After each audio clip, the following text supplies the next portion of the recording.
नमस्कार। रेडियो रिमझिम से प्रस्तुत है स्थानीय हालचाल। पहले मुख्य हालचाल। शुक्रवार को मां के 7वें स्वरूप की पूजा अर्चना को लेकर भक्तों की लगी भीड़। विधानसभा चुनाव को लेकर प्रचार अभियान तेज। चुनाव के बाद रबी अभियान को होगा शुरू। सभी गांवों में तैयार होंगे गेहूं के बीज। 2 नवंबर तक 85 लोग दिन में 5 बार देंगे थाना में हाजिरी। और सीसी कैमरे फुटेज के जांच के बाद गोलीकांड के 5 संदिग्ध हिरासत में। स्थानीय हालचाल के इस अंक के साथ मैं राजेश कुमार चौरसिया। अब हालचाल विस्तार से। शुक्रवार को मां दुर्गा के 7वें स्वरूप मां कालरात्रि की पूजा अर्चना की गई। इस दौरान मंदिरों में भक्तों की भीड़ लगी रही। हमारे संवाददाता ने बताया कि सुबह 4 बजे से ही जिले के मंदिरों में भक्त पहुंचने लगे। नवरात्र के कारण जिला मुख्यालय के दुर्गा मंदिर के अलावा बरौली के नकटो भवानी मंदिर, कोड़ा घाट मंदिर, लछवार मंदिर, हीरामती रानी मंदिर, जलालपुर स्थित दुर्गा मंदिर सहित जिले के सभी मंदिरों में पूजा अर्चना को भारी संख्या में श्रद्धालु पहुंचे थे। शारदीय नवरात्र के 7वीं के दिन शुक्रवार को भी ऐतिहासिक थावे दुर्गा मंदिर का कपाट बंद रहा, जिसके कारण महाभोग का आयोजन नहीं हो सका। हमारे संवाददाता ने बताया कि इस दौरान मंदिर में आए श्रद्धालुओं ने मां थावे भवानी का बाहर से ही पूजा अर्चना किया। मंदिर का पट बंद होने के बावजूद पूजा अर्चना करने सैकड़ों की संख्या में श्रद्धालु पहुंचे थे। कोरोना महामारी को लेकर प्रशासनिक आदेश के तहत 26 अक्टूबर तक मंदिर का कपाट बंद रहा। मंदिर के पुजारी ने बताया कि शनिवार के दिन निशा पूजा और रविवार को हवन होगा। वैसे दिन का पट बंद होने के कारण हवन कुंड का निर्माण नहीं किया गया है।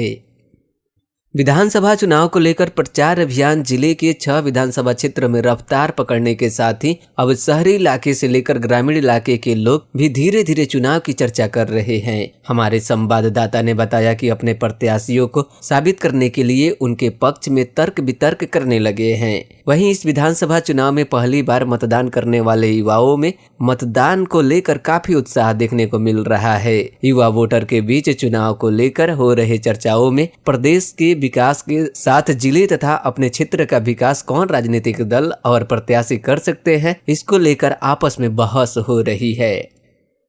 गोपालगंज जिले में चुनाव के बाद कृषि विभाग का रबी अभियान शुरू होगा। इसको लेकर विभागीय स्तर पर तैयारियां शुरू कर दी गई है। कृषि विभाग के अधिकारी व कर्मियों का चुनाव ड्यूटी पर लगाया गया है, जिसे देखते हुए कृषि विभाग चुनाव के बाद रबी अभियान की शुरुआत करेगा। इस अभियान के तहत जिले के सभी गांवों में गेहूं के बीज भी तैयार की जाएगी, जिसके लिए विभागीय स्तर पर प्रत्येक पंचायत के 2-2 किसानों का चयन किया जाएगा। कृषि विभाग ने वर्तमान वित्तीय वर्ष में जिले के 1566 गांवों में से 1559 गांवों को किसानों को इस योजना का लाभ देने का निर्णय लिया है। इस गांव में प्रत्येक 2 किसान को कृषि विभाग बीज तैयार करने के लिए 623 क्विंटल बीज उपलब्ध कराएगा। बीज पर विभागीय स्तर पर 90% राशि किसानों को अनुदान के रूप में दी जाएगी। विधानसभा चुनाव के दौरान शांति व्यवस्था कायम रखने के लिए जिला पदाधिकारी ने क्राइम कंट्रोल एक्ट के तहत 85 लोगों को दिन में 5 बार थाना में हाजिरी लगाने का निर्देश दिए हैं। इन्हें अपने गृह अनुमंडल से बाहर रहकर दूसरे अनुमंडल के थाना में पहुंचकर हाजिरी बनाने का निर्देश जारी किया गया है। इस आदेश के तहत संबंधित लोग अपने अनुमंडल में मतदान के 1 दिन पूर्व 2 नवंबर तक नहीं रह सकते हैं। जिला पदाधिकारी ने आरक्षी अधीक्षक मनोज कुमार तिवारी को इस आदेश का अनुपालन सख्ती के साथ कराने का निर्देश जारी किए हैं। थावे थाना क्षेत्र के बेदू टोला मोड़ पर अधिवक्ता नवीन कुमार को गोली मारकर घायल करने के मामले में पुलिस ने सीसी कैमरे फुटेज की जांच के बाद 5 संदिग्ध लोगों को हिरासत में लेकर उनसे पूछताछ कर रही है।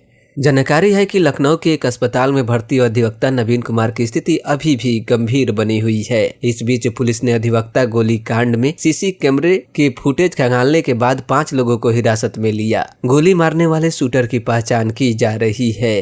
थानाध्यक्ष ने बताया कि घटना के दौरान बेदूटोला के कुछ लोगों ने उपद्रव किया था। उपद्रव करने वाले 20 लोगों को चिन्हित कर उनके खिलाफ कानूनी कार्रवाई की जा रही है। स्थानीय हालचाल आप यूट्यूब पर भी देख सकते हैं। भोरे में एक बार फिर से एक ही परिवार के 11 सदस्य सहित 12 लोग कोरोना पॉजिटिव पाए गए हैं। इसके साथ ही प्रखंड में कोरोना संक्रमित लोगों की संख्या बढ़ रही है। लगातार मरीज मिलने के साथ ही भोरे में सामुदायिक संक्रमण का खतरा पैदा हो गया है। वहीं हमारी संवाददाता ने बताया कि इसके बाद भी लोग मास्क और शारीरिक दूरी का पालन नहीं कर रहे हैं। भोरे रेफरल अस्पताल परिसर में ट्रूनेट से 25 लोगों का सैंपल लिया गया था, जिसमें 12 लोगों की रिपोर्ट पॉजिटिव आई है।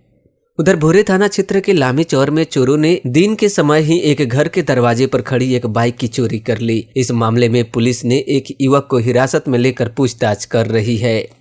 गोपालगंज शहर के अंबेडकर चौक पर एक बस में चढ़ने के दौरान एक यात्री के गिरने से बस के नीचे चले गए, जिससे यात्री गंभीर रूप से घायल हो गए। इस घटना के बाद आसपास के लोगों ने यात्री को सदर अस्पताल में भर्ती कराया, जहां घायल यात्री की हालत गंभीर देख चिकित्सकों ने उन्हें गोरखपुर रेफर कर दिया है। गोपालगंज विधानसभा क्षेत्र के थावे थाना क्षेत्र के हरदिया गांव स्थित एक धार्मिक स्थल से प्रचार करने निकले भाजपा प्रत्याशी व निवर्तमान विधायक सुभाष सिंह पर ईंट पत्थर से हमला कर दिए जाने की सूचना है। इस घटना में वाहन के पीछे चल रहे 4 वाहन क्षतिग्रस्त हो गए। इस बीच सूचना मिलने पर सुरक्षा बल के साथ मौके पर पहुंचे सदर एसडीओ उपेंद्र कुमार पाल तथा एसडीपीओ नरेश पासवान ने लोगों को समझाकर शांत कराया। पुलिस मामले की जांच पड़ताल कर रही है। इस दौरान विधायक के 3 समर्थक भी जख्मी बताए गए हैं। थामे थाना अध्यक्ष ने बताया कि सर्च अभियान चलाकर 2 लोगों को हिरासत में लिया गया है।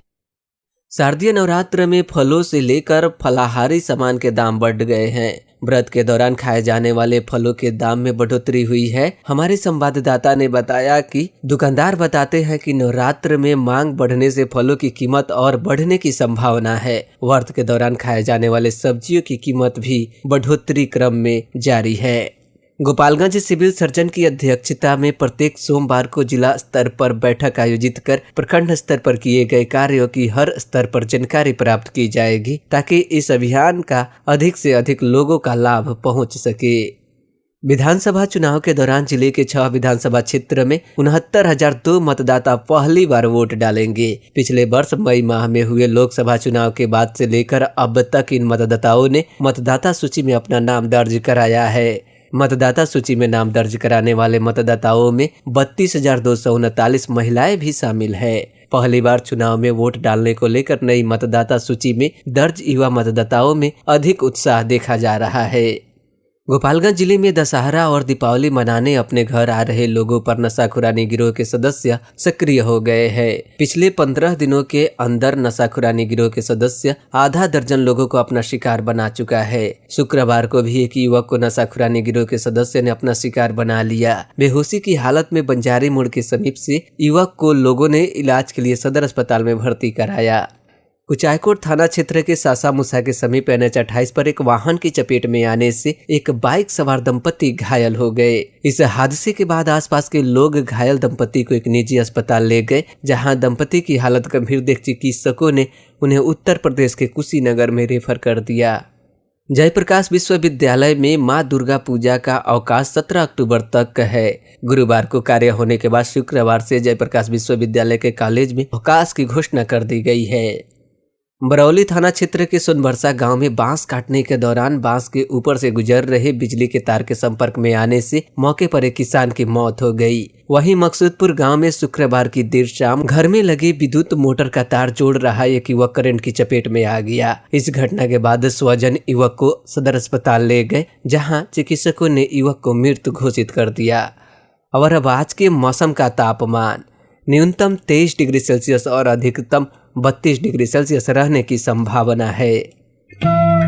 अंत में मुख्य हालचाल एक बार फिर। शुक्रवार को मां के 7वें स्वरूप की पूजा अर्चना को लेकर भक्तों की लगी भीड़।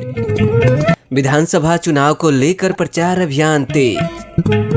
चुनाव के बाद रबी अभियान को होगा शुरू। सभी गांवों में तैयार होंगे गेहूं के बीज। 2 नवंबर तक 85 लोग दिन में 5 बार देंगे थाना में हाजिरी। और सीसी कैमरे फुटेज के जांच के बाद गोलीकांड के 5 संदिग्ध हिरासत में। इसके साथ ही स्थानीय हालचाल का यह अंक समाप्त हुआ। नमस्कार।